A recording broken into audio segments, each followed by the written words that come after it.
Welcome to another episode of the Do Hard Things podcast. I'm your host, Jay Teague, certified high performance coach, transformational mindset coach. And in this episode of the podcast called Hunger for Greatness, I have a great conversation with Jeff Harris.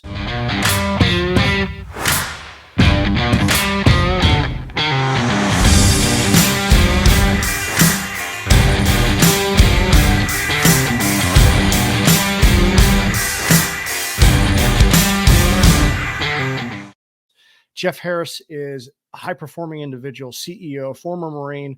He is an elite athlete. But in 2018, he was diagnosed with a rare esophageal disease called achalasia, which forced him to be on a liquid diet for an entire year. And he talks about the challenges and hardships, our associations with food, and how he fundamentally had to change his eating habits. And to this day, he's still having to eat liquid and soft foods. And so it's a fantastic conversation. Before we get into today's episode, please be sure to subscribe to be notified of future episodes. Please leave a review. They go a long way to expanding our reach. You know, there are a lot of podcasts out there on Apple. When people look and search for a new podcast to start, you know, they're kind of based off of downloads and reviews. So all the 5-star reviews that we have they really go a long way. And please be sure to share with 2 of your friends. I'd like to read one of the reviews. And hey, this week, we had up until this point 37 ratings, and I got my first 1-star review. And you know what? Hey, that's okay. This isn't for everyone, and that's okay. You know, hey, you're going to have people out there that just don't like what you do, and that's all good. I just wish they would have left a comment so I could figure out how to make the podcast better. So if you're going to leave a rating, please leave a review that goes along with it. So I would love to read that 1-star review, but I've got nothing to go off. But let me read you another one. And this one's called Burn the Ships, TCB 482. This is a great podcast, very motivational. I love hearing the personal perspectives of Jay and his guests. Can't wait for more. Thank you so much, TCB 482, for taking a moment to write that comment. It means a lot. And, you know, the whole premise and purpose of this podcast is to, you know, interview high-performing people that are doing incredible things and maybe tease out some tips or tactics or techniques so that you can walk away and put something in your toolkit that's going to make your life better. And every conversation has been phenomenal. I get, you know, constant messages of support and approval. So if you're one of those people that have said, hey man, you sent me a message, or in passing have said, hey, this is a great podcast, and you haven't left an Apple's review, please, I ask that you do so. And if you're going to leave a rating, please leave a comment along with it so I can address it. Because this 1-star comment that I have here, this 1-star rating, I've got no comments to go off of. But hey, all good. So whatever your feelings are, hey, go out there and rate and review. I really appreciate it. Let's see here. All right. So like the other episodes, this is sponsored by jtiegs.com, JAYTIEGS.com, where you can see what we're doing in the Do Hard Things community. I offer one-on-one high performance coaching. These are for high performing people. I can't just work with everyone. These are by application only. And basically there are 5 different areas of people's lives that we look at. We look at someone's clarity, like who are you and do you know what you want in life? How productive and how much focus do you have in your life to get things done? How much influence do you have over those that you work with and maybe your own family? Are you taking bold action? How much courage do you have? And there's different ways to develop courage. And how much energy do you have on a day-to-day basis? Because the body is a power plant. And when you're not feeling good, you know, it's going to affect your productivity. It's going to affect how you show up in the world. So those are the different focus areas of high performance. And in one-on-one coaching, you know, we take a good look at an individual's inventory your life and see how we can apply these to, so you can start to crush it. I also offer group coaching via the Forge Mastermind, and people are absolutely crushing it in there this year. It's become a family and a tribe. There are new businesses being started. There's new nonprofits being launched. There's people leveling up their relationships and cheering each other on, improving their finances and their health.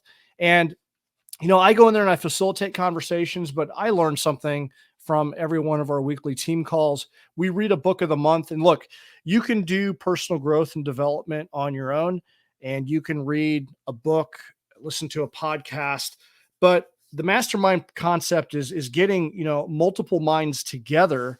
And when you do so, you can really accelerate your growth. And what Napoleon Hill says in Think and Grow Rich is that, through a mastermind, you can accomplish more in 1 year connecting with other people than it would take you to do a lifetime on your own. So if you don't join the Forge, please consider joining some group somewhere out there. You can join a free Facebook group, and I'm in some of them. But when you have committed people, that it weeds all of that nonsense out, because I'm in these free groups where people are offering advice. And anytime that you do anything that's free, you got to filter out a lot of the nonsense. But when you're in a group like the Forge, there's no nonsense in there. Like, it's absolutely every day. The messages of support, motivation, insights, questions being asked and answered. It's absolutely motivational. So connect with other people on the same journey as you. Consider joining the Forge, and you can reach out to me. Just connect with me via the show notes. Go to jteagues.com. If you haven't signed up for the newsletter, I send out a weekly newsletter providing updates of what's going on in the Do Hard Things community. And I've been dropping like my three things, like a motivational video, maybe a teaching or learning of some kind, maybe something funny, but 3 things that I'm kind of thinking about for the week, and getting a lot of great feedback on that as well. So if you haven't been over to the Do Hard Things shop, go check out our t-shirts, our hats, hoodies. I got this new quarter zip that I absolutely love. I've been wearing it nonstop, and it's great for running, especially this time of year where it's a little cooler out. It's fantastic stuff. So we've got some great gear. We don't get any of the cheap stuff. All the stuff there is high quality, because it's stuff that I wear.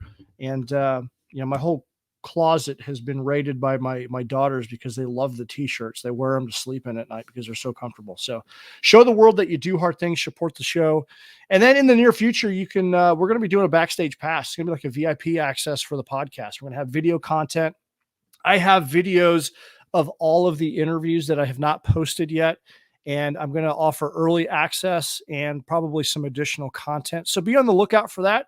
If you're subscribed to the newsletter, you can be kept up to date on when we launch that. So, and then next year, I'm looking at maybe hosting some events and doing some virtual challenges as well. So be on the lookout for that. You'll be first to know if you sign up for the newsletter. So, all right, well, let's talk about Jeff Harris. And Jeff was diagnosed with achalasia on 25 December of 2018. He didn't eat solid food again for an entire year. And he endured 365 days of living on protein shakes, sleeping in a chair while serving as a CEO, and doing many endurance events. And when it comes to self-discipline and enduring hard things, he's learned some tough, valuable lessons that he openly shares. Jeff is a U.S. Marine veteran, rare disease survivor, and elite athlete. Jeff is currently working as an executive and chief revenue officer for Order My Gear. And his current pursuits, he's writing a book about the lessons that he's learned, with battling his rare disease, on resilience, grit, perseverance, mindset, patience, and fortitude. He's a motivational speaker. He's growing his consulting business. He serves as a mentor. He's working on climbing all of Colorado's 14,000-foot peaks.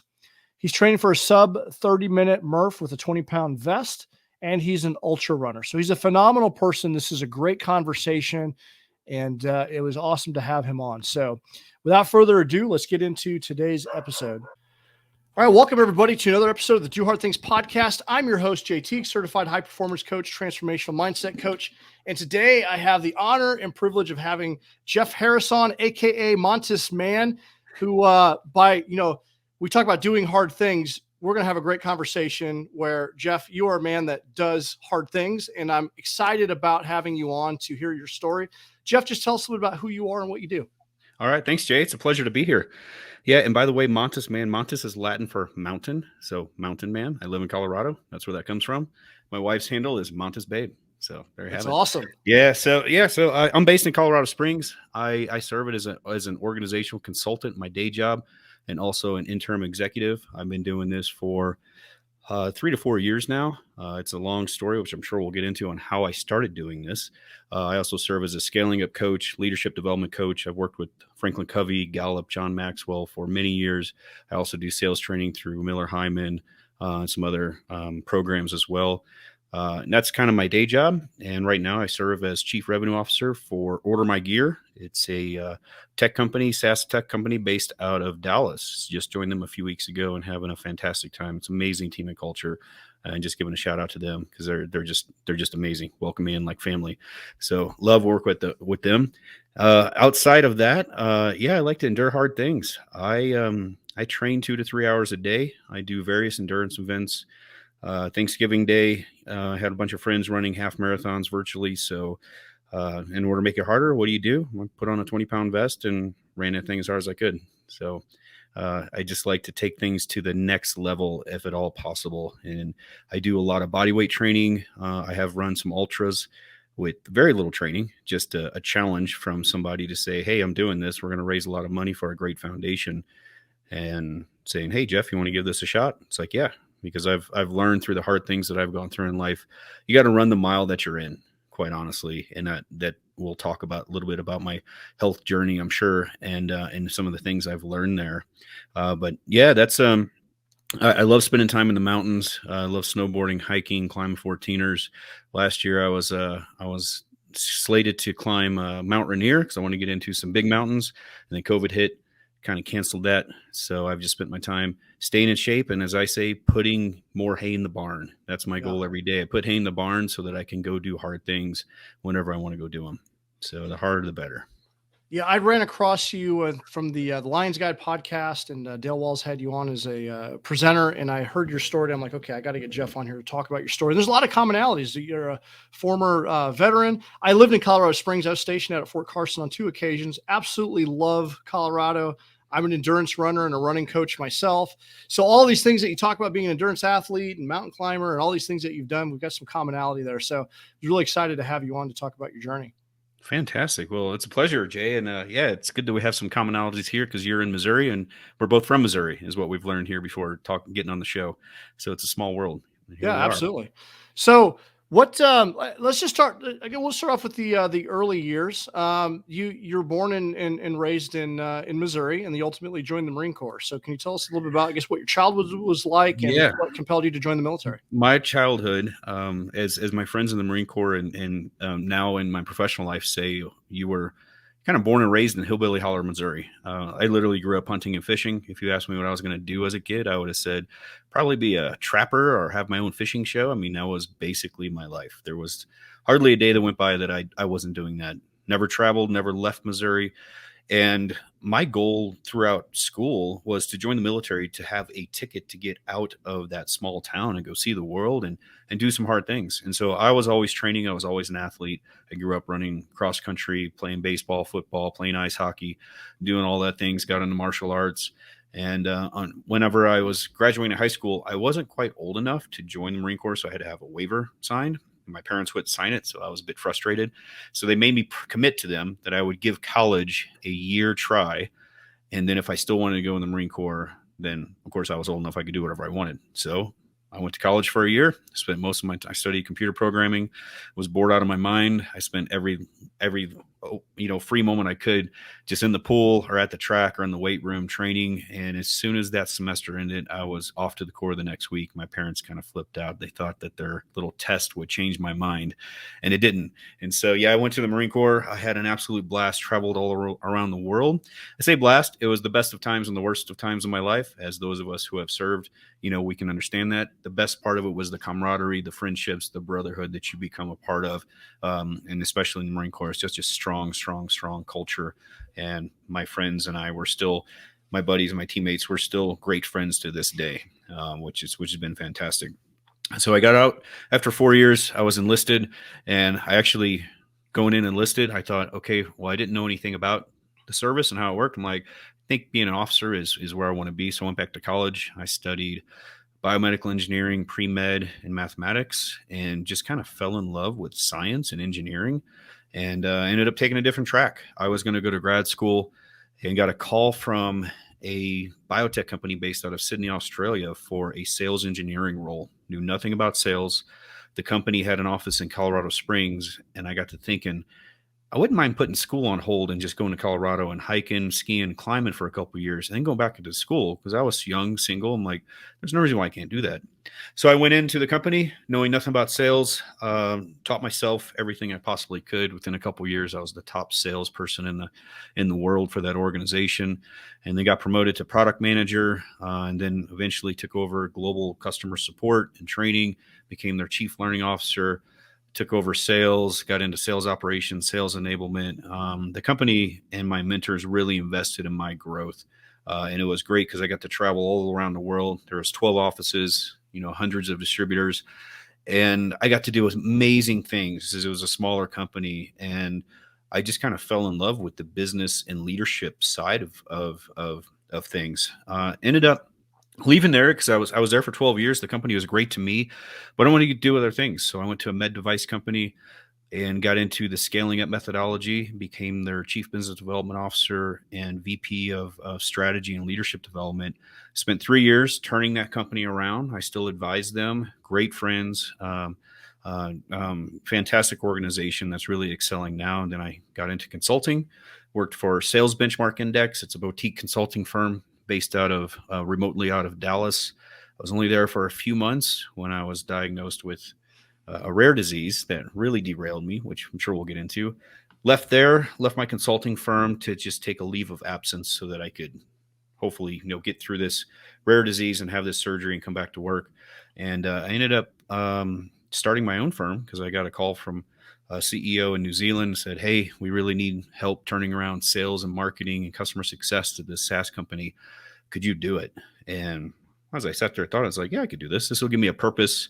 And really, I really enjoy leading the revenue side of a business. So I did that as a contract for 3 months, and that led into another engagement, being an executive coach for a CEO, and he hired me to be his CRO, his chief revenue officer. And it wasn't shortly after that, I kind of orchestrated a coup, ousted him from his company, took it over to turn it around. And then I kind of got this call sign as like the turnaround guy. And I've been doing that ever since. I go in and scale up organizations. In the last couple of years with COVID, my focus has been, turning around companies that are really struggling with cash flow, culture issues, things like that, and getting them on track. And so that's what I do today, and I absolutely love it. It's I have a great time because my focus is just leaving the people in the business better than I found them. I want to help to grow the leaders and make them better so that I walk in as an interim executive. My goal is to raise up the people and work myself out of a job. That's what my goal is. That's great. Yeah. So you've had quite an interesting career. You were in the Marine Corps. You're going to get out, go to college, come back in as an officer, and you took a completely different career track. What? This is a part where I need to. Okay, hang on a second. Time out. Let me grab my note here. I usually have a note where I take some timestamps and stuff. You're good, man. We'll edit this part out.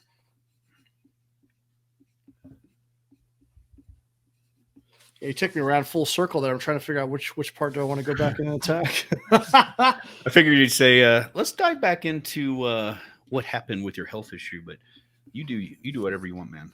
Yeah.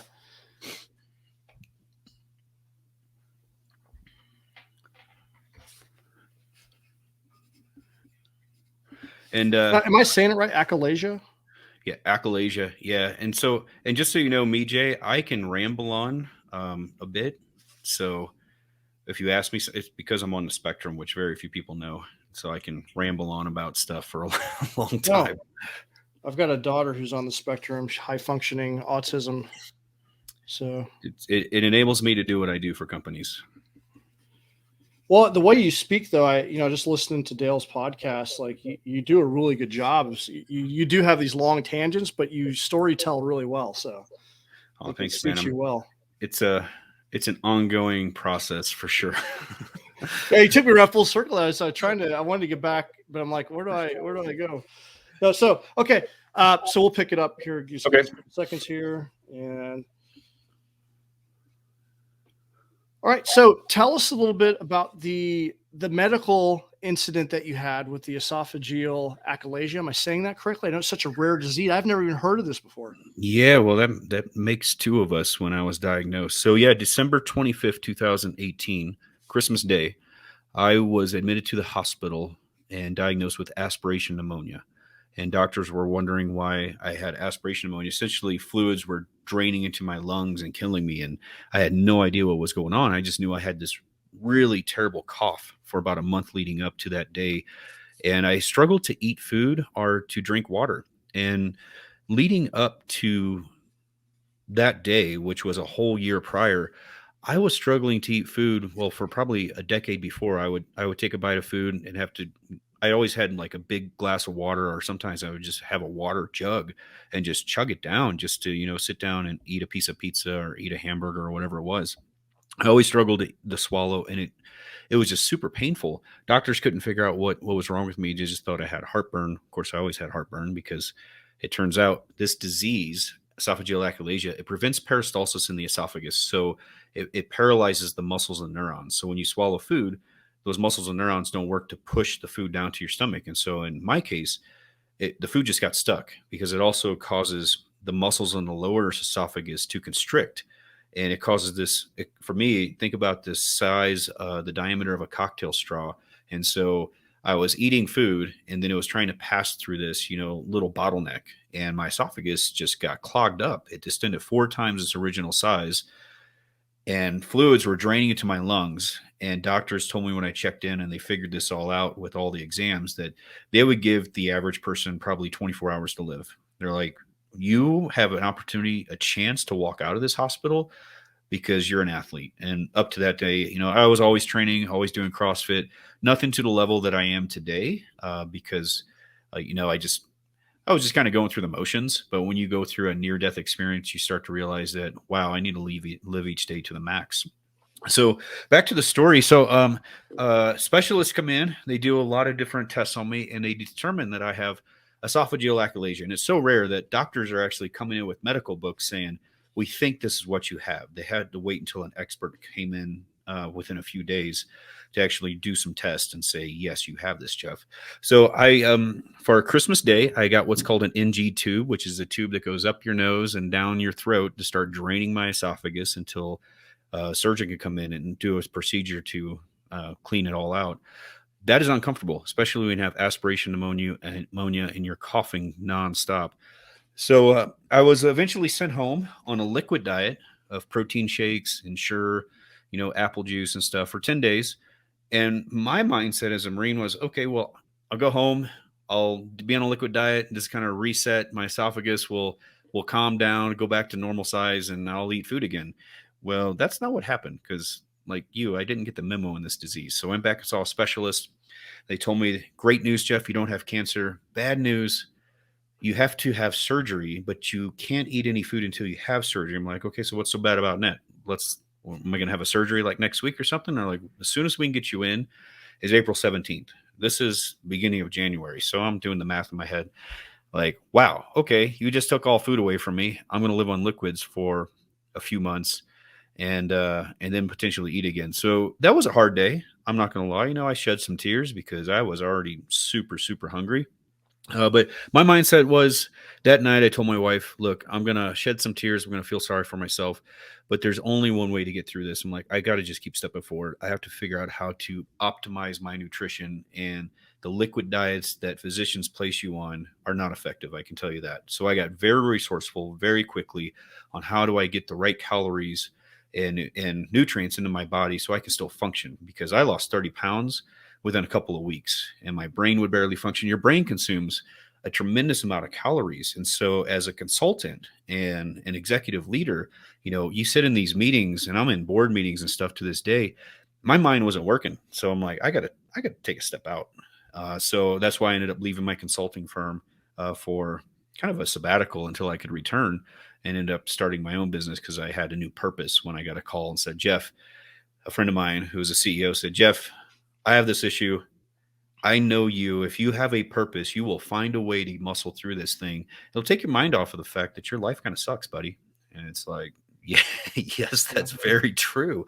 So, and it did. It kept me out of the kitchen because I was busy solving problems and pouring into my team. And it took my mind off the fact that, oh my gosh, I don't get to eat dinner or I don't get to eat breakfast or whatever. And meanwhile, all this was happening. I had to sleep in a chair because if I laid down, my esophagus, it would take forever to drain. And so if I were to drink a protein shake, just a 12-ounce shake, it could take me 30, 45 minutes or more. And I may not get it all down because I just couldn't swallow. It wouldn't go down. And so I would stand over the sink most of the time, or I would walk to have gravity try to push it down into my stomach. And so that was, and it was very painful. It just felt like somebody was stabbing me in the chest with a knife for an entire year. I mean, and that can just drain you. And I still, when I think back on that time and tell this story, it's challenging because it's like that post-traumatic stress, and through it though, I've experienced this post-traumatic growth within my life where I go and do all of these, endurance things now, which people think are superhuman. And I I didn't wait until I could eat again. I just started training. And so months go by. April 15th arrives, 2 days before my scheduled surgery, and I get a letter from insurance saying, we are not going to cover this procedure. This disease is so rare. This procedure is so rare. And you've had no recurring health issues. You haven't been back to the hospital. So essentially saying, you've adapted to this way of life. Good luck. Well, Wow. thank you. So yeah, that was a real punch in the gut. I'll be honest. I kind of flipped out a little bit that day. I went and did this like 4-hour workout on my limited nutrition just to kind of channel my rage and aggression to figure out what am I going to do, because having that initial reaction of just being aggressive and frustrated towards the insurance company is not going to solve any problems. So I was like, but I have to process these emotions and then we can go to battle. And so I did. And that's when I enlisted my wife. And because up till that time, I was trying to endure this whole crucible on my own of not sleeping, not eating, being in constant pain all the time, losing weight, shivering because you're so cold, you have no body fat, and meanwhile trying to lead companies. And I enlisted her to be the point person to battle health insurance, and she took that on, and it enabled me to just focus on trying to keep myself healthy and fit. And during those few months, I learned how to not only survive but to start to thrive on liquid nutrition. And what I had learned was when you don't have any cheat days at all, and Jay, like you've gone through the 75 hard quite a few times, it's very disciplined. Imagine not being able to have, any type of cheat meal, and you're only having protein shakes and you're having blended up fruits and vegetables your every meal for, 3 times a day, if I'm lucky, every day for an entire year. You're like putting this rocket fuel in your system. Yeah. Well, I'm 47 years old. This happened, I was like 45, and I thought I had a disciplined diet, but it wasn't as good as it could have been, quite honestly. And so I looked at that, and during that time too, I told my wife that I was focused kind of on the short game of, hey, here's this end date. And then I had to just let go of the end game. And what I always say, and just focus on the process, because we had to go into this appeal process with health insurance so that I could win this battle and have surgeries again. And little did we know it was going to take over 6 months. So it was a constant battle. I think we went through 3 appeals. And during that time, though, is when I was appointed CEO of an organization, an international company based out of New Zealand. And I was leading them remotely on Zoom from my house, before that was even a thing with COVID. So when COVID hit and you have executives freaking out, how am I going to lead my team? I was like, I have some ideas. It's called Zoom and you should live on it for sure. Um, but but yeah, so I did that, and we ended up winning the health insurance appeal in late September of that year. Got my surgery scheduled for middle of November, and on November 10th, the Marine Corps birthday, doctors requested that I go on to a 10-day clear liquid fast to prepare for the surgery. And so I did. And after having not eaten that whole year, that was a new battle because a clear liquid diet is like apple juice, Pedialyte, bone broth. Little did we know I would end up being on that diet for 40 days. I ended up going through 3 surgeries because my esophagus was so torturous. There was a lot of scar tissue. There was a lot of things wrong living on a liquid diet for a whole year with that stricture in it. And so each time I would wake up, I would, I'd be excited because I'm like, oh my gosh, this happened. And then I'd be told, actually, the surgery wasn't successful. We need you to continue on your clear liquid diet, Jeff. By the way, you can't have bone broth and you can't have apple juice now. It's leaving like these sediments on your esophagus because it doesn't drain. You only have Pedialyte. And wake up from the next one. You can't have that anymore. You can only have water. Wow. Wake up from, and then for the last one, I ended up going on what's called NPO, no water via mouth. I just lived on an IV in the hospital for about a week just to keep my esophagus clear. And I sat there with a stack of books and my computer. I worked, I read, I wrote. I leaned into that whole year as an opportunity to learn and grow. And it was super uncomfortable. It was, I trained, I did Olympic distance triathlons for fun on the weekends most time. I always did them on an empty stomach because if I put any fluids in me, it would just shake around in my esophagus. So I just had to do it on nothing. And I told myself, it's like, if I ever get through this, I want to see just how much the human body can endure with the proper nutrition.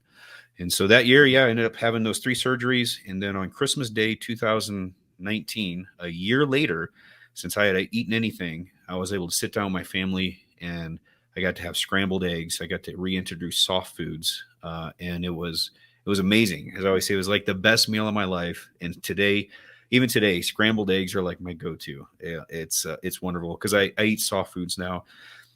And during that time, I went through when I went through that fast and then a year of not eating and just living on protein shakes, my gut biome was kind of destroyed. So I spent about 3 months just kind of introducing cheese and eggs, and I still lived on protein shakes. And it was a slow kind of introduction back into the world. And then COVID hit, and all the restaurants shut down when I was given permission to go eat. And so we just kind of laughed, like, you can't make this stuff up. But I do eat soft food now, mostly fish. There's things like I can't eat bread and steak, and the hardest like meat I can eat or poultry is chicken, which is really difficult for me. So it's once in a while enjoy a piece of chicken, but I got to go for a walk because it can get stuck. So I don't look at it as that I can't have these things. I look at it as I get to live my life every day. I get to provide my body with a very limited diet, but it's just become a means to an end is what food is for me. And with my endurance and fitness goals and the things that I go do, it actually keeps my body very tuned up and fueled for exactly what I need to do. So I look at it as almost like a superpower because I don't have the option to have a cheat day and have a bad diet. I just can't do it. Yeah, you can't out train a bad diet. You've got it really dialed in as far as what you need, right? You're like an Yeah. Formula One car. You got the you've got the proper fuel that you need for specifically, your needs. Yeah. Now, how is your relationship with food changed? Like food is such a big part of our Mhm. life. Probably oftentimes we take it for granted. Yeah.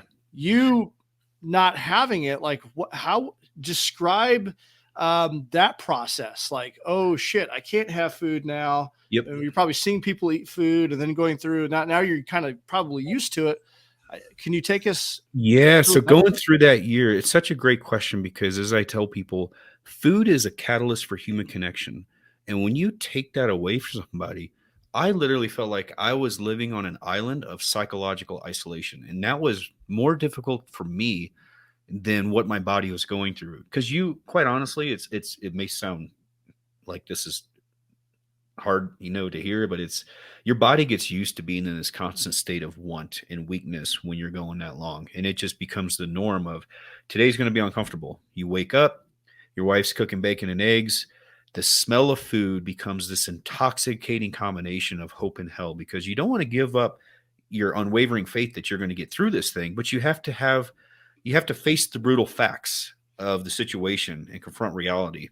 And so that was so challenging. And early on, you start to hear people a lot more complain about this is hot or this is cold, and how much food becomes almost like this ritualistic thing during the day that we actually don't need as much as we think. So you hear like your family talking at breakfast, what are we going to have for lunch? And you're sitting there sipping on your protein shake, like, yeah, what are you going to have for lunch? Like you're eating now. How much more do you need? And then at lunch saying, what are we going to have for dinner?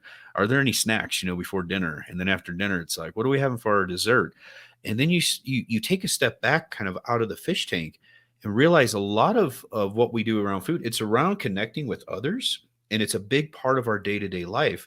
And when those decisions about what are we going to have for this meal or that meal were taken away from me, I actually got a lot of decision making power back into my life because I didn't have to think about it. I literally consumed the same things every day once I dialed in my nutrition and learned what worked for me.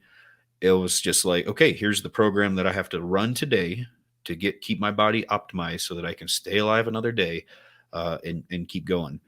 And the one thing too that was in the beginning that was so hard for me was going to the grocery store. The first time I went to the grocery store, I'm surrounded by all this food. I know I'm only going in to get, a pack of Muscle Milk and some Ensure. And I'm walking through the aisles because I have a grocery list for my wife of all these things I got to get. And it felt like the walls were caving in.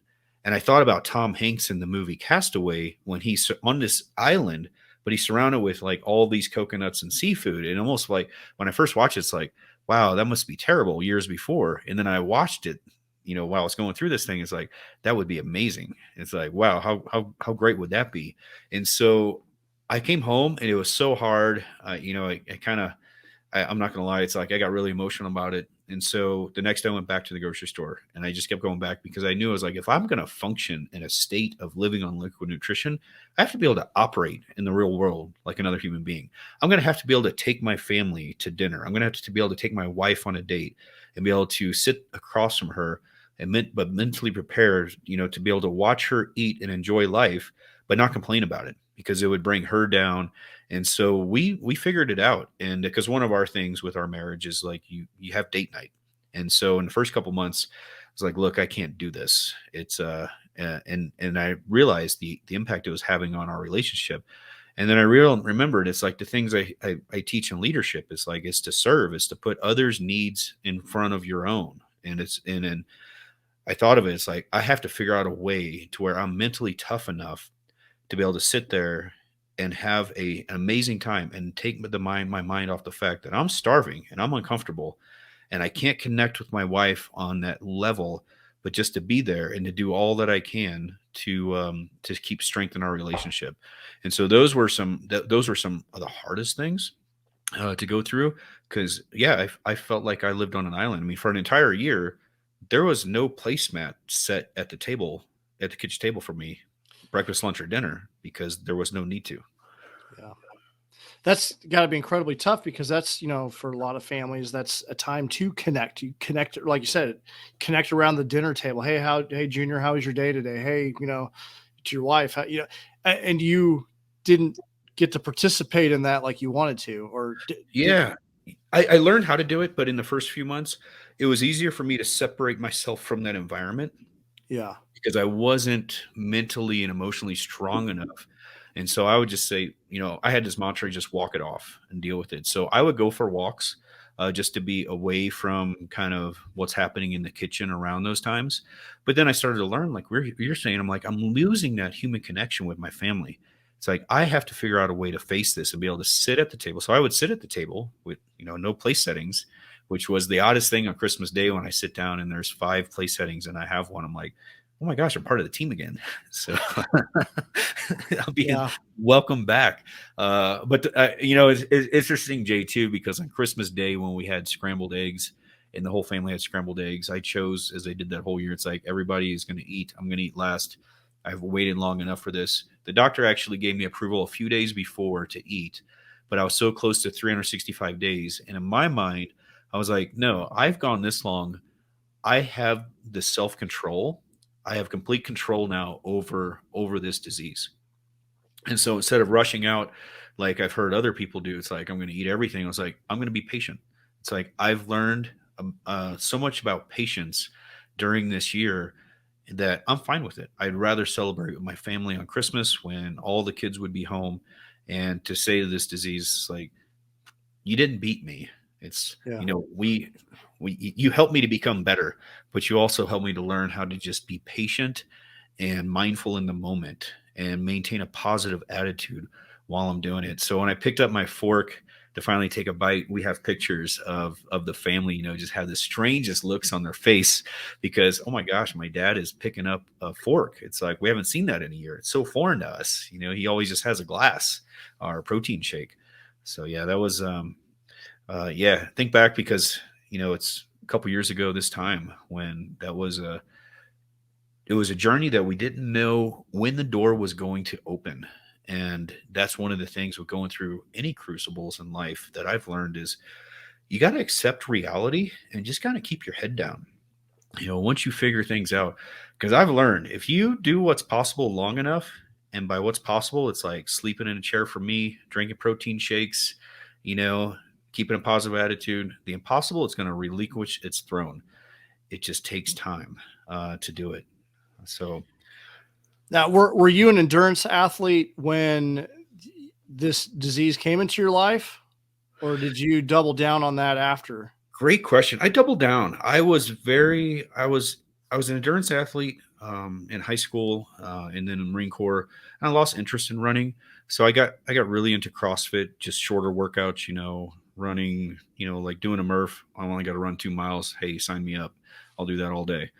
I would run 10Ks and half marathons with my wife for fun. Like we would travel and hey, there's this half marathon running through Rocky Mountain National Park. Let's do that for fun. And it wasn't fun for me. It was actually difficult. And but I leaned heavily into training that year. I trained every day of the year except for when I was in the hospital going through my surgeries. And what training did is it allowed me to process what was going on. It was kind of it was the way I would self-regulate, even though it was difficult because sometimes I would be so weak because my esophagus would get clogged and I would just fast on just water and liquids. And I got to a point where it was so difficult to swallow anything. I would go get an IV once or twice a week just to have the hydration to keep functioning. And that just became a normal thing for me to be on a Zoom call and I got an IV hooked up to me. It's like, hey, it is what it is. I'm dealing with it. But that year, it really piqued my interest to go long because I used to be a lot bigger, CrossFitter. I was like 195 pounds up to 200, got down to in the 130s that year. And then I've leveled out my physique now to like 160, 165, because I can't really consume a lot of food and it just works for me. And if you want to go long, here's something I learned. Don't try to carry a whole lot of muscle because it's a lot more work. Yeah, absolutely. So yeah, so I doubled down, and then being home for COVID, we live in Colorado Springs, north of town, just over 7,000 feet, and where we live, it was really a gift because I'd spent so much of my life traveling. I got to explore this amazing place, and we got like 10 to 20 miles of trails just right out here around our house. We have a lake, and so I would just go out and to pass the time during COVID. I'm like, and just kind of process this stuff I went through. I just go out and run for a few hours, or bike, and come up with all of these insane workouts to do, and it just became this daily thing. And I haven't had a day off of training, I think, in over 700 days now, since that final surgery. And I do listen to my body. I focus on, we can talk about habits around morning routines and evening routines and sleep, because you can't train every day unless you have a very disciplined, structured, active recovery system and sleep cycle. And I do listen to my body based on the quality of sleep I get. Sometimes it's like I go real hard and I wear a Garmin and I check that out every day. It's like sometimes my sleep quality is not awesome. So I'll take it a little easier that day. Easy for me though is yesterday was an active recovery day. It was 30 miles on the bike and a 5-mile run. To me, it was, hey, this is just normal active recovery just to keep the body going. It's light maintenance, get the blood flowing. But you don't do that on day one of endurance training. Yeah, you'll definitely get hurt that way. Yeah, you will. Yep. Yeah, don't go out and run an ultra if you haven't been running, or a half marathon with a 20-pound vest if you haven't been training. Yeah. Because you can really hurt yourself big time. As I tell my athletes, recovery is training. You've got to listen to your body. Sleep is important, and you got to take those. You got to have those active recovery days so you can train and not get hurt. So, being able to modulate it depending on what your level of fitness is. So, but it sounds like you're pretty. If your active recovery day is a 30-mile bike ride and a 5-mile run, you're a beast. Oh, yeah, thanks. It's everybody is on their own journey, and this has been mine for quite a while. I look at my daily habits of training as like putting another link in the chain, Mhm. and I've gone so long. I don't want that chain to break, because if it breaks once, there's a likelihood it's going to break again. And granted, it's not for everybody. You have to listen to your body, and just slow down. And active recovery for some folks, I know it could be just like a nice hike, for an hour or two, do some stretching, do some yoga, and that stuff is important. Just you keep your body moving. You don't have to go all out all the time. I don't Mhm. go all out all the time by any means, because you can really hurt yourself. But I also look at it as you're kind of putting hay in the barn by going at those slower paces, training in those lower heart rate zones, and just you're optimizing your endurance and fitness level that way. But yeah, man, the active recovery, so huge. So my nightly routine, I'll tell you, it's um, in the evenings. Well, number one, when you're a consultant and you're a leader, and you're serving as a coach and a mentor to folks, you're solving problems on a day to day, you're making a lot of decisions because that's what you're paid to do. It's exhausting, and active listening is very exhausting. So my routine in the evening is, when I'm working from home and not traveling and being, asked to go out to a dinner or something, is to have my second wind workout. And that's usually something pretty not like super intense. It might be just a brief 3 mile run. It might be 30 minutes on the Peloton, or just go bike around, where I live for like 45 minutes, just to kind of, process the day and get the energy level back up. Cause like it's like you sit on Zoom and it wears you out. Mm. So I do that, and then I take an Epsom salt bath. That's my thing. I just relax for like 20 minutes. That My stuff dad, is magical. it's it's so magical, and I actually do that when I'm traveling too. It's awesome. And then I'll use the massage gun. But after the bath is the when I'll typically go down to see my family. They're having dinner. I'll join them. I'll have dinner with them once, maybe twice a week. Typically not. I just dinner's not my thing, because I have to have food. Has to It takes a long time for it to go down for me. So earlier in the day, around noon, because I intermittently fast until like 5, it's like that's kind of good for me. And then I'm just gonna have liquids. But that's when I can come down and say, "Tell me what was great about your day. I wanna learn about what was awesome for you." And if I don't do that, kind of that cushion, that buffer right there, I don't bring my best to my family. And so that works for me. But then I use a massage gun every day. And now I'm traveling a lot now again for work. And so I actually have a little mini massage gun my wife gifted me, and I don't leave home without it. It's fantastic. I'll jump on the foam roller, do stretching, and just optimize your sleep pattern. It's I can't stress enough. There's a great book by Dr. I think it's Paul Walker, Matthew Walker. I might have the author wrong, but it's called Why We Sleep. And I've heard it's someone just recently bring that up. I need to put that in my yeah. cart. And I read it during a year when I hardly slept, and I thought, wow, if I could ever sleep, I'm going to do this stuff. But yeah, we ended up putting blackout curtains in our bedroom. We keep the temperature really cool. We use a weighted blanket. There's different things, supplements I take going to sleep, just so my body gets into this active recovery mode. And trying to go to bed at the same time, getting up at the same time. When you do that, you actually don't need an alarm clock. You wake up and you're refreshed. You're really ready to go. And as he says in that book, sleep is the ultimate miracle drug. And I cannot train the way I train right now if I wasn't optimizing my sleep. So last week I had to travel for work. I was in Vegas and then right home for the holidays. My sleep was not as great as it could be. So I slowed down my training a bit for a couple of days. Like I'm gonna not put the load on, put the gas, stomp on the gas pedal. So prior to you being diagnosed with this disease, you mentioned that the doctor said that you had, really good lungs because you're an athlete. So obviously you were taking care of yourself physically, but as far as mindset, like, what do you think prepared you? Because that's what I like to say. The podcast is about taking on difficult challenges, because when life throws its shit at you, and you obviously were dealt a pretty difficult hand, what were the things that enabled you to have this mindset to push through and not only just dominate the disease and take control of it, but continue to like become an endurance athlete and even double down even further? Yeah, great question. So throughout my life, I'm you if you could see us on here recording, there's a lot of books right behind me. I'm a bookworm, so I'm always reading. I've read and studied a lot on mental toughness, on resilience. Coming through the Marine Corps, I went through a lot of hard things there. I've been through a lot of difficult things in my life. But my mindset, I've always had this mantra of training for mental toughness, regardless of what I was doing. It's like, I'm going to train first for mental toughness, which is why my workouts, even now, they look probably pretty sick to a lot of folks. But it's about diving down into this pain cave. It kind of, that term, I get that from David Goggins, and get down there, and then I'm going to tunnel around for a bit, and then I'm going to travel back to the top. And so my workouts look like they're mirrored, almost like a sandwich. And it's on purpose because I'm going to travel down into discomfort. And then on the way out is when really that mental toughness and grit is going to be forged to make me stronger.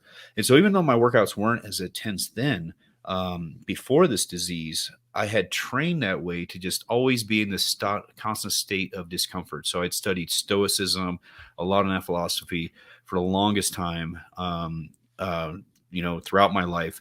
And so much of what I endured that year went back to the Stoic principles, of just like accepting reality. Don't waste any time or energy asking why this has happened to you, because that's going to happen. That's just going to trap you in the past. Instead, focus on what you can do. And, I go back to this quote by Socrates. He said, the secret of all change is to focus all of your energy, not on fighting the old, but on building the new. So I looked at it as life version 1 was up to December 2008, December 25th, 2018. Here's life version 2.0.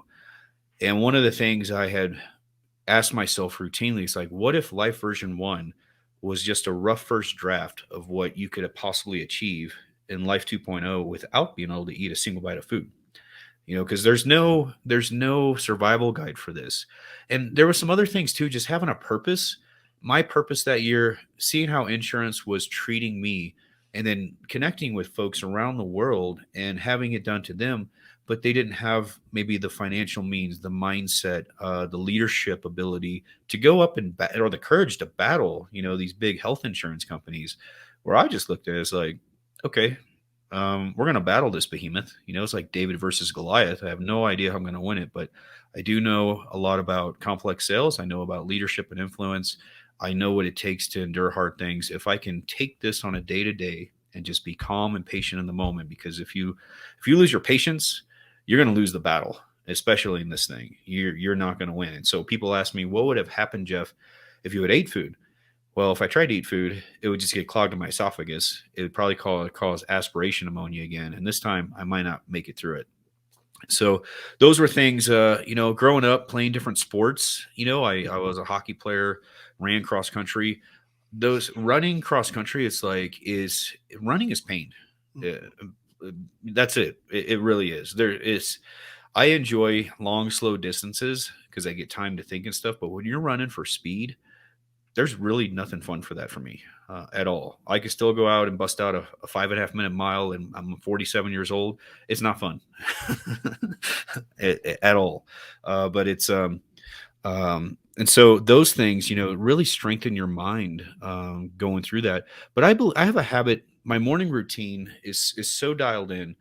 And one of the things I do when I'm, preparing my morning to train is I do a plank and yoga, 15-minute plank, 15-minute yoga.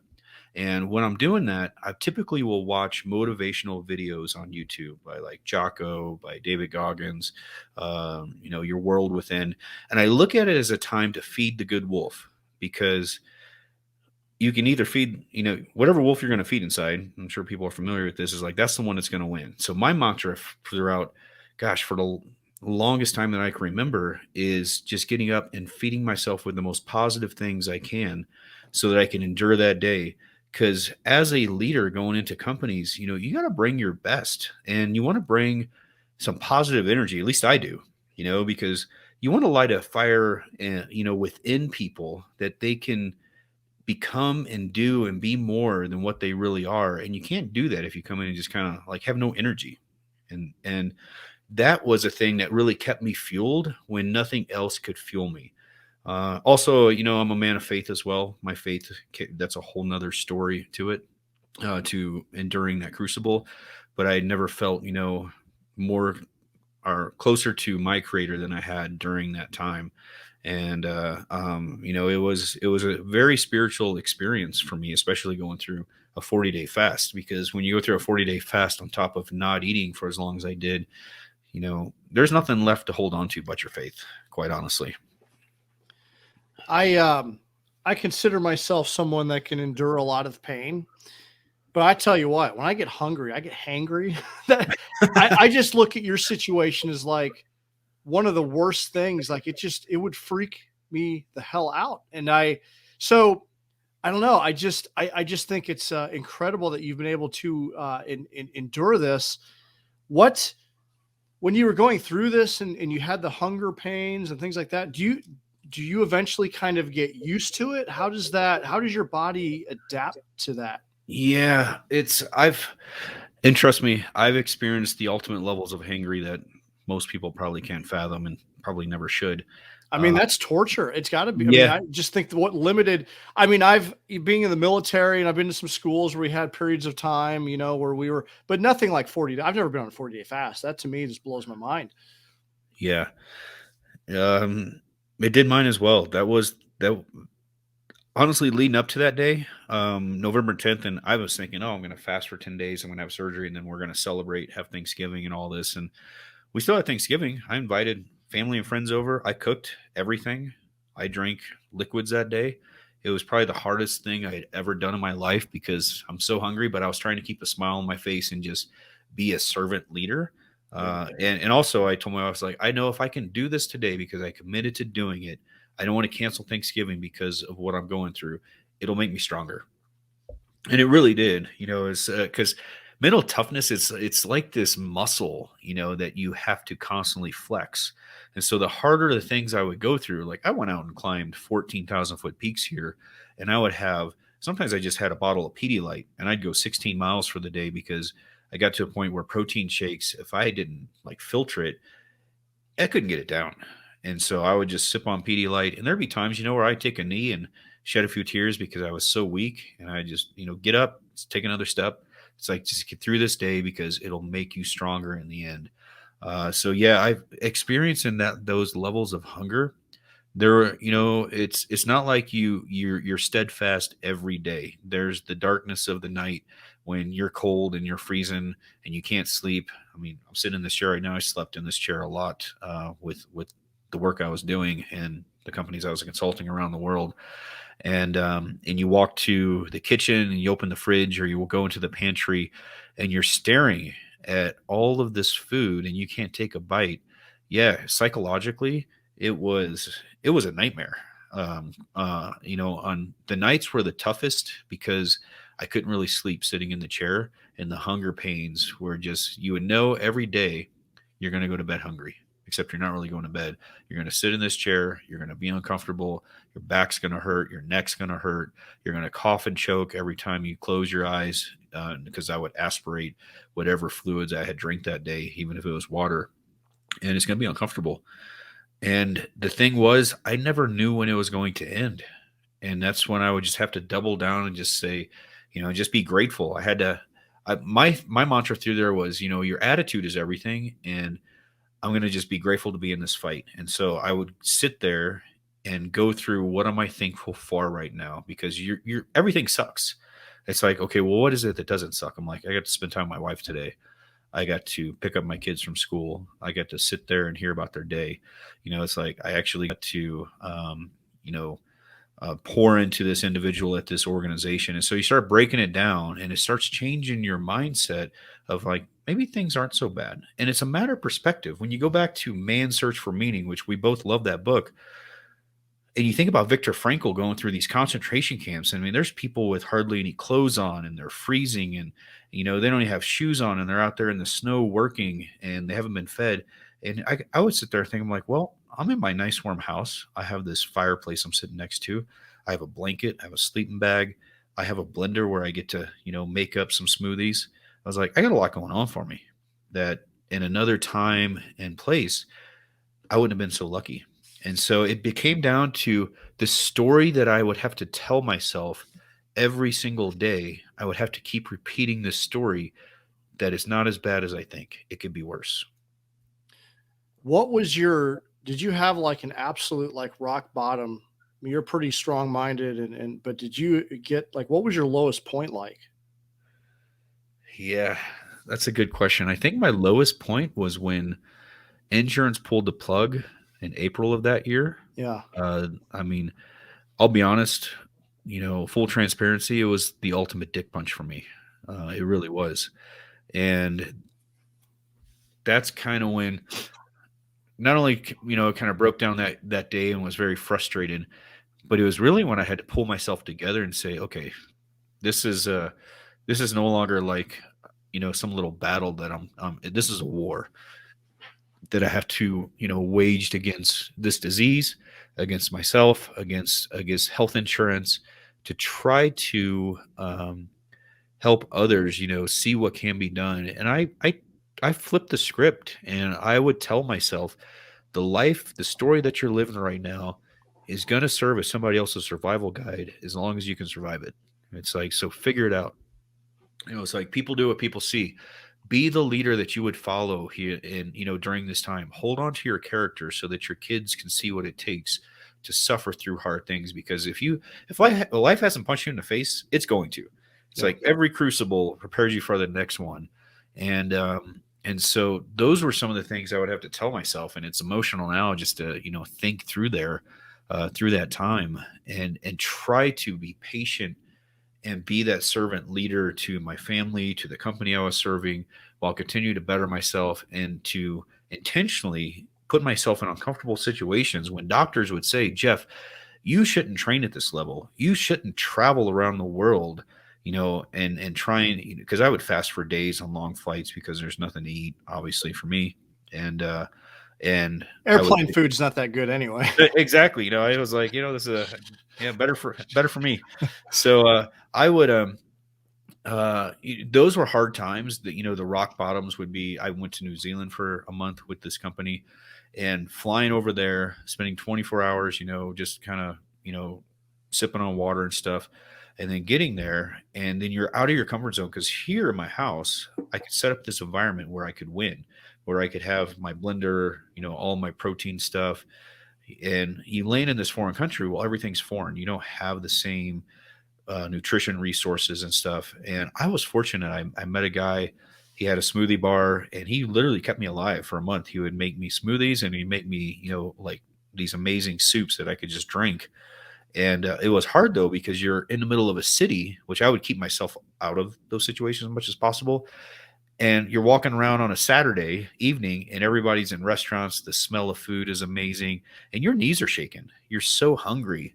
And that was another low point for me, was going, wow, I don't know if I'm going to make it through this thing, and really having to like dig deep down and just, grab hold and just remind yourself, it's like, who are you, man? What is your purpose? It's like, what do you have to live for? What can you be thankful for right now?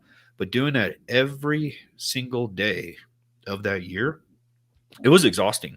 That was the most exhausting part of it. So I'll be honest, when I finished that year in late January of 2020, I had handed this company over to a new CEO. I took a few months off to just kind of live on my snowboard, relax, sleep in a bed, start training again, kind of channeling my frustrations and rage and emotions that I had went through. And so I do these long workouts, and then that just kind of stuck. It just became kind of this. Some folks may disagree that it became my mental therapy, was to endure hard things, because to be able to go and you know do some crazy endurance challenge, or I'm I'm really into the Murph workout, which you're probably familiar with, and I have some insane times on that. And to be able to do that, I would just think back to those uncomfortable situations and kind of get this rage bubble inside of me, and it's just like, let me channel that now into this, so I can process, get through this part of my life. And I write a lot. I post a lot on social about the lessons I learned, because my mantra was not to be the victim. So I don't play the victim card, because that's like get out of responsibility card. It's like maintain a warrior mindset of what you can learn, what you can do, the choices you have control over, and to focus on just keeping that attitude that you're in this to win this, and being positive, keep feeding the good wolf. So, yeah, and that was probably the hardest thing too, was never knowing when it was going to end. It's kind of like James Stockdale and the Stockdale paradox. He Yeah. was in POW for 7 years, and he said the POWs didn't make it. They would play the short game a lot. That, oh, we're going to go on by this date, and they would lose hope. And his Yep. mantra was, you should never lose infinite hope that you're going to get through something, but you have to be steadfast and face the brutal facts of the reality of the situation. And I looked at that as, to me, I translated that as let go of the end game, focus on the process. And I would say that to myself every single day. It became just like this mantra that I live by. Just let go of the end game, dude. Just stay focused on the process, focus on the shake. Be thankful you get to drink this. Be thankful that you're still alive every single day. So, yeah, it was like going to war for sure against some invisible disease. Had you not had the surgery, how do you think your life would be different now? Yeah, so great question. Because that's a battle that you said that a lot of people. Yep. You're one of the first people to actually win against the insurance company, Yeah. right? Yeah. So my life, I probably wouldn't be able to consume shakes because my esophagus was in such a bad shape. And there's no cure for this. There's nothing that says that my esophagus might not constrict again and I'll have problems. So that's why I'm live life to the max every day that I can.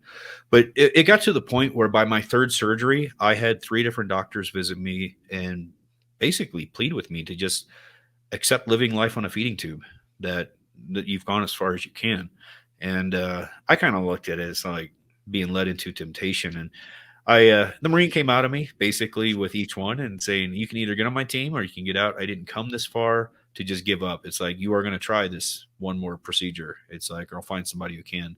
But that's where my life would probably go. And I know people who do have this disease and that's how they live now. And that's not the life I want to live. So I'm grateful every day, which is why I go do the things. I'm like, I'm grateful I'm not on a feeding tube and I get to do the things that I'm doing, because that would definitely, uh, be a quality of life that would hamper what I do for sure. Yeah. What advice would you give someone who, I don't know, received news like you did, maybe a prognosis or something, and they're feeling really down about themselves? What advice? You obviously done a lot of work, and you're an athlete, and you already had the mindset. But what if someone didn't do that level of work and they're really feeling down about themselves? What kind of advice would you give them? Wow. It's a really great question, because I have met a lot of these folks and I try to be a mentor to other achalasia warriors. And it's difficult because I find victims like to pander to other victims. They want to kind of like rope you into feeling sorry for them, which I'm not that person. And so my first goal is to feed them with all the positive that I can. And I help them to see, like I've had folks who have reached out to me after giving a talk or, doing a podcast and saying, wow, I thought my life was over. And then I see that you are going organization to organization, turn them around, and you go and endure like these crazy, endurance challenges for fun, and you have this disease. And it's like, yeah. And so I try to set an example of what can be Mm, done.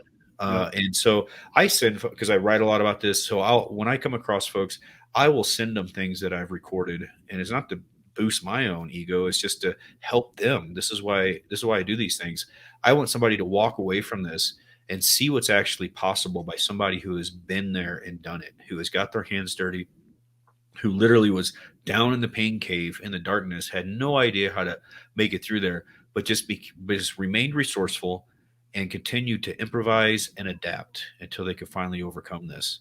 And that's what I try to do with anybody I come across, because when you first get this news, yeah, it's imagine on Christmas Day, you all of a sudden that's the news that Santa brings you. Hey, you got to live on a liquid diet for 10 days, and that turns into a whole year. I mean, 10 days was pretty terrible. That was probably the most terrible part, because then it just became, okay, well, this is life. What can we do here? Yeah. Well, thank you for role modeling the way and being an example, because I think people need to see that they can have a life with the disease and thrive. Yeah, they're going to have to change some things, but the mindset and perspective that you're giving, I think, is incredibly powerful. And So, but I know that there's a lot of people that aren't, only 10% of people are engaged in personal growth and development work. Hence, we know that life is going to throw you struggle. You got to be prepared for it. You got to train. You got to train the mind. You got to train the body, because life is going to throw things at you. And it's in the moment. Are you going to be a victim, or are you gonna worry your way through it? You're so right. You're so right. And I'm asked this question, often. It's like, how do you build grit? How do you build resilience? And it's by doing hard things. Hence the name of this podcast.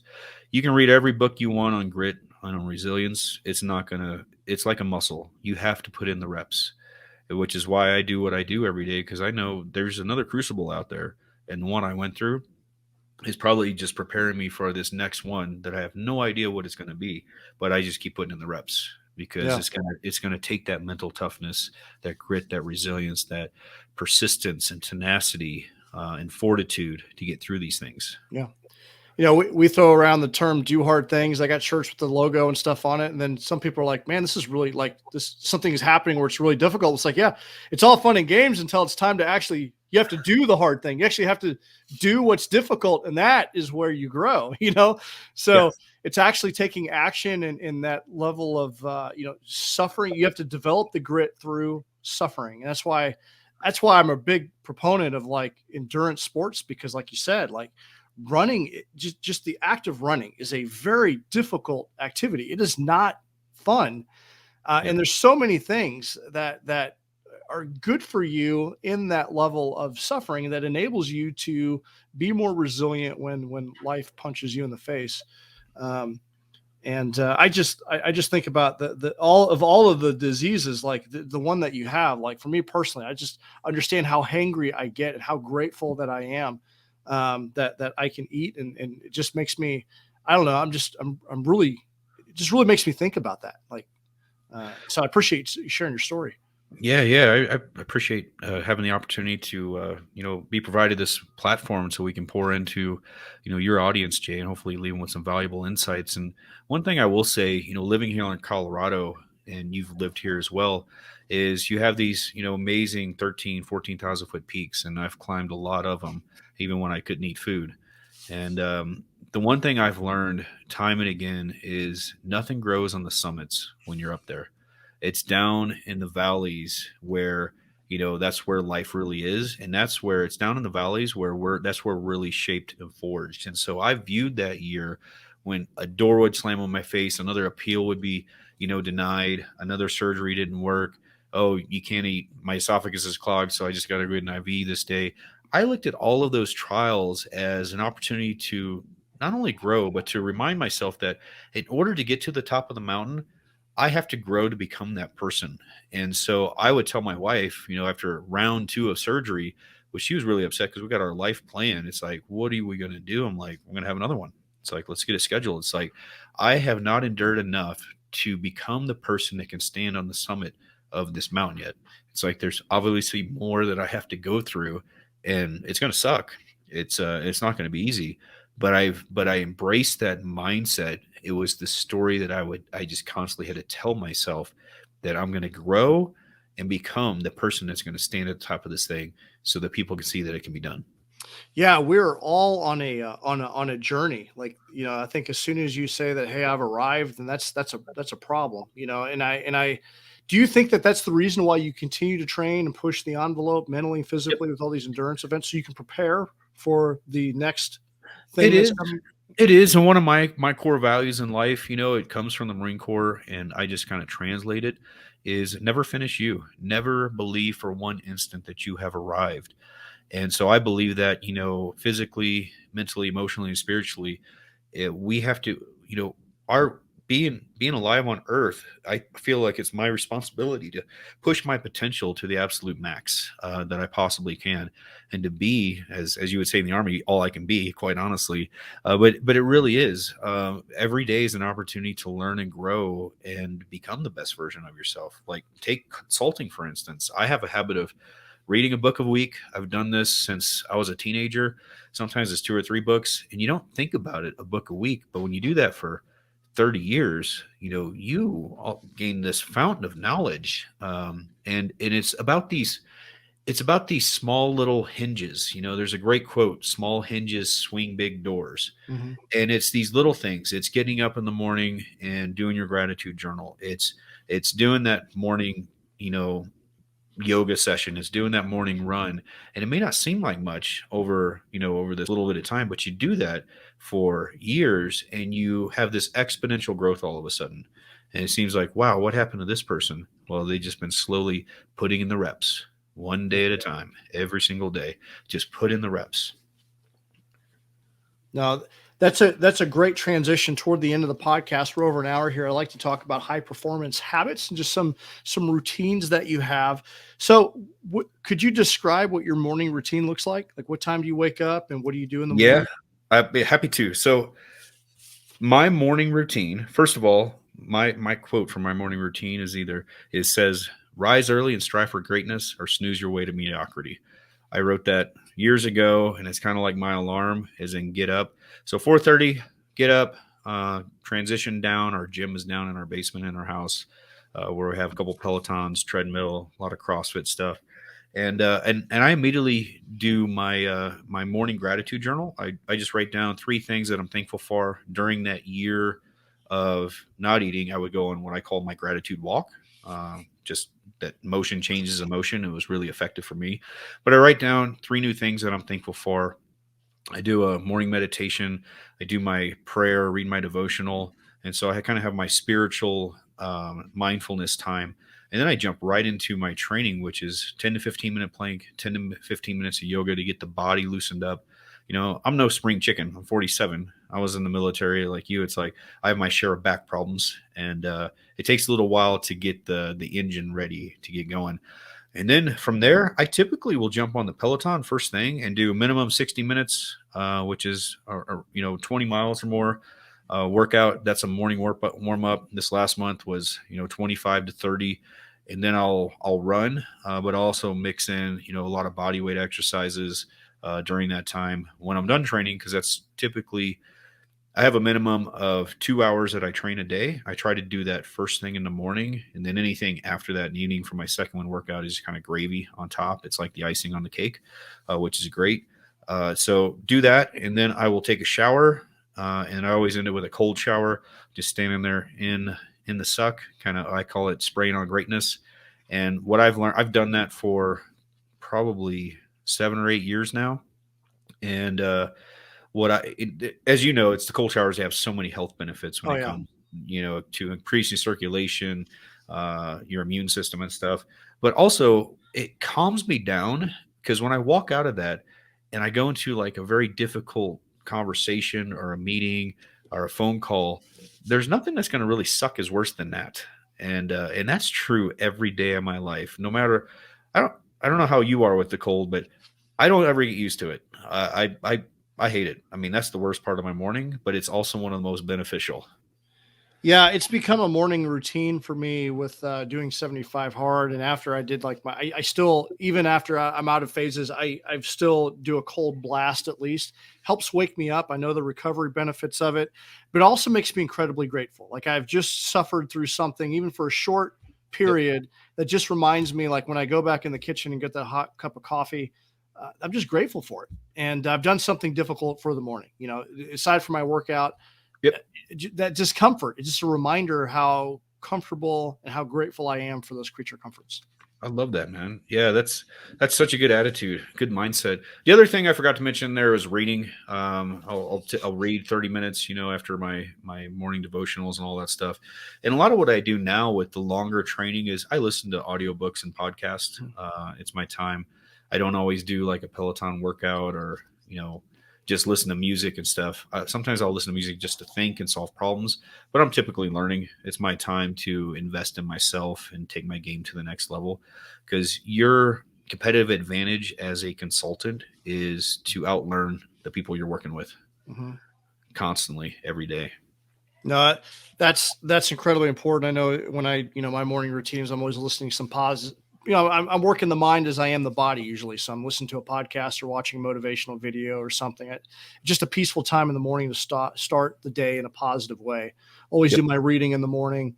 Now you get up at 4:30. What time do you go to bed? What does your bedroom routine look like? That's a great question. So I'll be honest. Yesterday was Sunday. My wife and I were in bed at 7. Oh, wow. We were just kind of exhausted after the Thanksgiving holiday weekend. I typically will get in to bed after 9, and I'm asleep by 10 is my ideal time. I know my body. I need 6 hours and 40 minutes of sleep is what works best for me. I know some people need more than that, but that is what that's my world. That's what works for me. And I'm typically fully charged and recovered from that. So there are days though where during the sometimes I have a really hard workout in the morning. I love naps, and so that's a benefit from working from home. It's like I'm just going to go lay down and take a 20-minute nap and get recharged because everything can wait. The work's going to be there. Can't stress that enough. Don't wait for the weekend to do that stuff. Naps are amazing. Yeah, you got to recharge throughout the day. I 15-minute power nap. I can do this meditation, and it makes me feel like I just so rejuvenated. Just a quick sleep, and I'm good for the evening. I like to do that for my transition in the evening. No, it's good. Now you mentioned A Man's Search for Meaning. What other books have you gifted the most or made a significant impact in your life? Ooh, that's a great question. Books I've gifted the most is Leading at the Speed of Trust by Stephen M. R. Covey. I've facilitated that program through Franklin Covey for many years. I think it's one of the most powerful leadership books. Another one is The Compound Effect by Darren Hardy. Yep. Yeah, that's one of my go-to gifted books there. And let's see. I'm trying to think. I lost the name of it. It's not Man's Search for Meaning. It's As We Thinketh. Oh, As a Man Thinketh. As a Man Thinketh. Yep. Yeah, those are some of my go-to gifted books. By Alan. Yep. Yep. That's a great short read, but very powerful. Yeah. It's so true. Yep. That's one that you just read a paragraph and you just ponder on it. Like that's all you need. It is. Short it read. Is. I recommend like that one, carry it on your Kindle app on your phone because you can always just, wherever you are, just bust out a page and read it and you're going to be in deep thought. Yeah. No, it's incredible. It's definitely my top 10 for sure. Awesome. Well, we're about an hour 15. Is there anything that we didn't cover that you'd like to cover? I think we covered it, man. Yeah. I mean, you went pretty deep on it. I just appreciate all the things you talked about and all the struggles and the how you overcame the challenges. I really appreciate the mindset. And I know that there's no doubt that the conversation will definitely help a listener out there. I hope so. And I would just leave everybody with this, we're all climbing a different mountain. We all have our own journey. We have to own our struggle. We have to own our journey. And my message to everybody is to trust the wait, embrace the struggle, lean into patience and discomfort for an opportunity to learn and grow, and enjoy the journey of becoming, and just keep stepping every single day. We've got to be able to enjoy the ride. Life is a series of struggles, and we have to enjoy it. We've got to find ways to enjoy it. Now, I always like to pass the mic to my guest to ask me a question. Oh, well, thank you, Jay. Yeah, I love it, man. Welcome to the Do Hard Things show with Jeff Harris. Yeah. All right. Yeah. Welcome. I'm gonna flip the script and go right back to you. I'm curious. What are your top 3 gifted books? What are you reading that I should be reading right now? What am I reading that you should be reading right now? I just finished Investing for Freedom by Sean Allen. It's a book. What I appreciate about that particular book, I've read a lot of financial books. He just wrote it, and I've watched his journey. So I've known him, met him at a growth event, personal growth and development event, and just watching him break from the 9-to-5 to becoming a real estate investor. And he really talks to the mindset of breaking from the 9-to-5 mindset. It's almost like breaking from the matrix. I think about unplugging from the matrix. Mm-hmm. And he really kind of goes deep in how him and his wife were able to do that, to become very successful millionaire investors in a very short amount of time through their personal growth and development journey. So that's the current book that I just finished. I have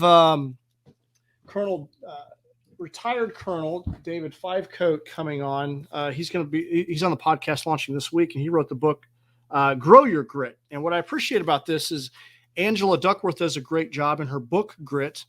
But what I appreciate about Colonel Fivecoat is he gives some tactical, this is how you can go about growing your grit, like giving the reader some tools, because like you said, we can talk about the theory of grit and the theory of doing hard things, but what are some things that you can actually tactically incorporate in your day-to-day life to actually develop your grit? And I like that. And then a man's search for meaning, that's always at the top. I mean, Dale and I did a whole podcast on that, and that's come up on this podcast I think almost every episode it comes up in some way. So that's definitely a powerful book. So those are kind of the books that I'm kind of reading at the moment and kind of Excellent. I'm going to definitely check them out, especially Grow for Grit. That seems right up my alley. It's Grow Your Grit. And I know he's coming out on the Lions Guide podcast and this podcast this week. We're both dropping the same episode. Fantastic conversation. I just really appreciate the tactical advice that he gives. So, yeah, that's about it. Oh, I'm also a running coach, and I've got this one sitting right here on my desk. Daniel's Running Formula.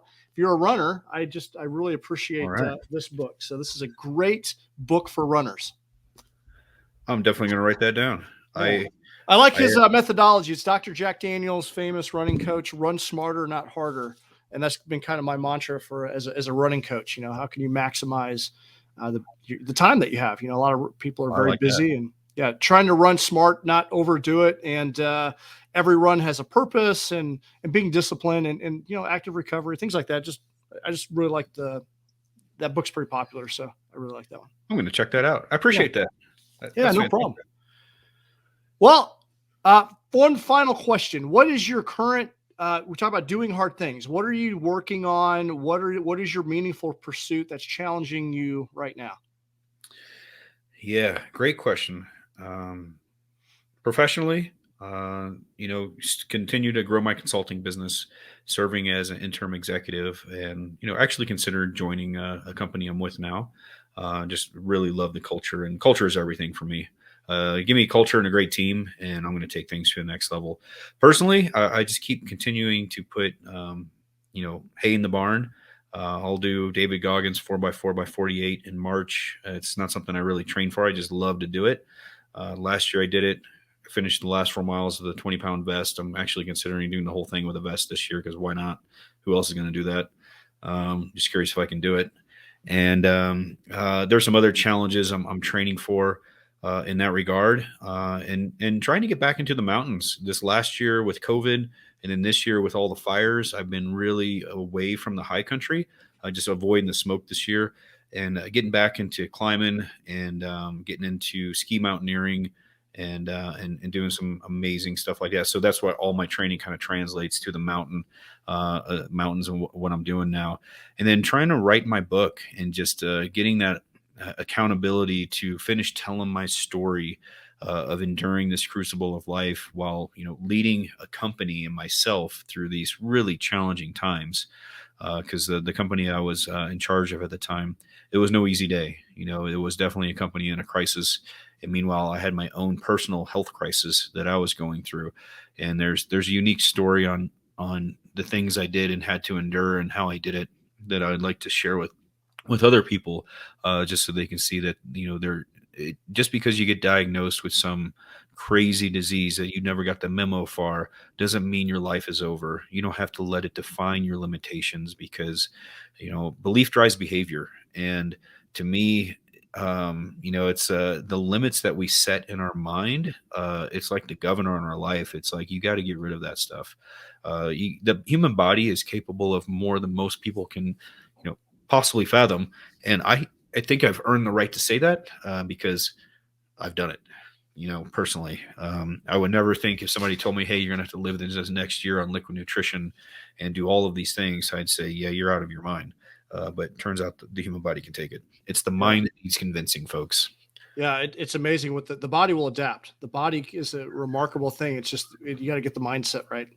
Yep. Yeah. Well, let me know when you do the 4x4x48. I did it 2 years ago, and I think March is around the time that it's done every year, right? That's March 4th. It was just announced this morning. It'll be March 4th, 2022. So, I was just thinking about that. I was thinking, because I didn't do it last year, but I'm due for another one, and that was a great exercise. And you want to talk about building grit and resilience? That's a tough one. That's a good one. Yeah, those 2 o'clock in the morning runs are that'll challenge you.